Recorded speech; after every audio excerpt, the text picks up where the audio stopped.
Sir आज पहुंचे हो, क्या मांगों को लेकर ज्ञापन है वो सौंपा है? देखो, सबसे पहले तो हमने विधायक महोदय जी को एक उलाहना दिया है कि सांसद महोदय जी को जब 4-5 दिन पहले सूचना थी तो इनको यहाँ मौजूद होना चाहिए था, लेकिन विधायक जी ने ये आश्वासन दिया कि उनको कोई बहुत ही इमरजेंसी वाला पारिवारिक काम हो गया इसलिए चले गए वो, और जिम्मेदारी के तौर पे ये ज्ञापन लेने आए हैं। और इन्होंने कहा है कि संसद के सत्र में आपको दिखेगा कि आपके सोनीपत लोकसभा के विधायक, सोनीपत लोकसभा के सांसद इन मुद्दों को मजबूती से उठाएंगे।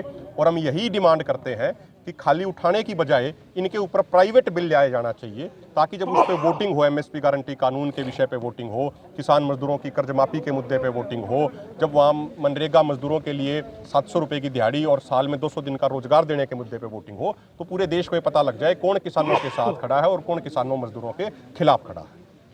आगे किस तरह की लखविंदर जी करेंगे सर, आगे किस हाफ में छोड़ दिया बीजेपी को, अब विधानसभा चुनाव में किस तरह की रणनीति है वो बना रहे हो? देखिए, जब कोई रास्ता बनाते हैं तो पहले थोड़ा थोड़ा खोदते हैं, फिर बजरी डालते हैं, फिर कंक्रीट डाल के फिर उसको फाइनल करते हैं, फाइनल की ओर जा रहे हैं।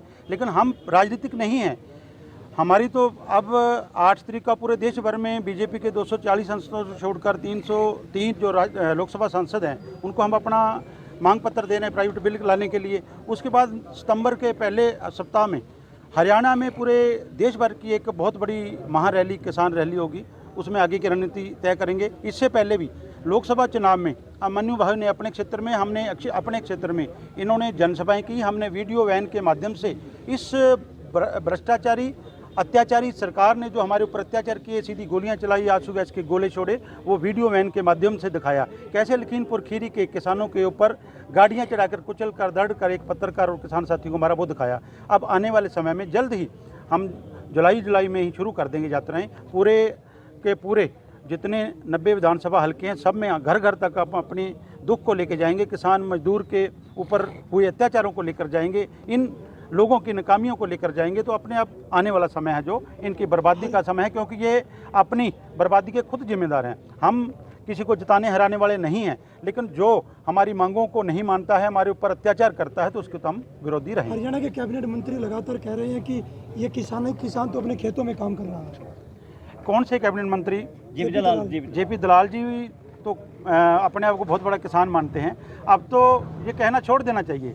अब तो ये मतलब अंदर बंद कमरे में जब कोई बातें करते हैं ना, तो किसानों ने मार दिया, किसानों ने रगड़ दिया, 400 पार वाले 240 पे ले आए। तो अब तो कम से कम छोड़ना चाहिए। प्रधानमंत्री पहली कलम कहते हैं मैं किसानों के लिए चला रहा हूँ, तो जब हरियाणा वाले बॉर्डरों पे बैठे, अब वहाँ पंजाब वाले भी कह रहे हैं और हरियाणा वाले भी कह रहे हैं,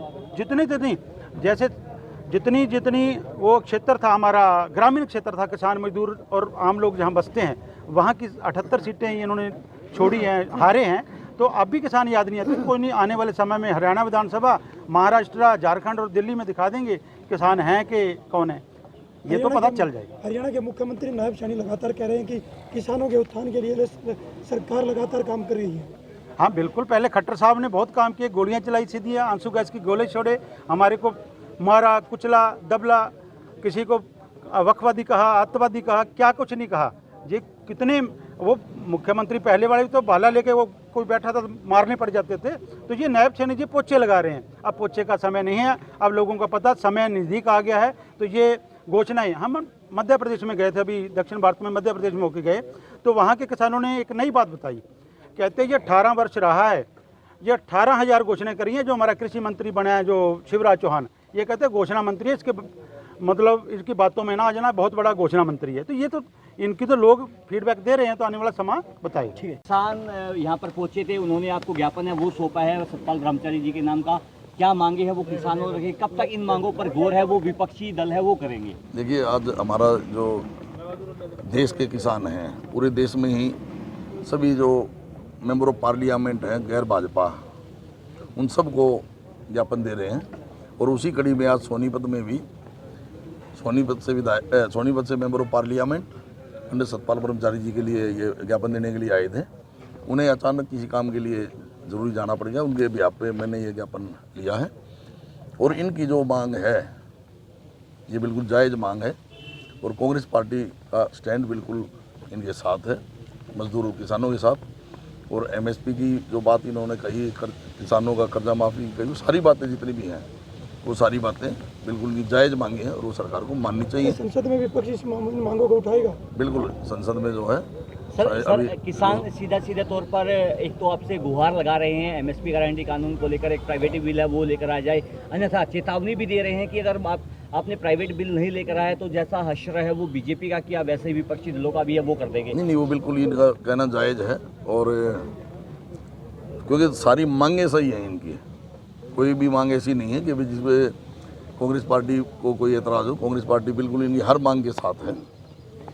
क्या हरियाणा विधानसभा में भी इनकी मांगों को उठाया जाएगा? बिल्कुल, अगर क्योंकि अभी सारे 90 दिन रह गए हैं, इस दौरान अगर सेशन आया तो उसमें इस सेशन में उठाया जाएगा, और नहीं तो जिस तरह से आपने हरियाणा में देखा है कांग्रेस पार्टी की सरकार बनने जा रही है, तो जैसे ही सरकार बनेगी तो इनकी एक के मांग जो है जो स्टेट लेवल वाली मांगे हैं वो सारी मानी जाएंगी और उनको लागू किया जाएगा।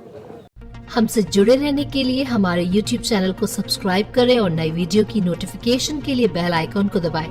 अगर आप ये वीडियो Facebook पर देख रहे हैं तो लाइक जरूर करें और ज्यादा से ज्यादा शेयर करें। धन्यवाद।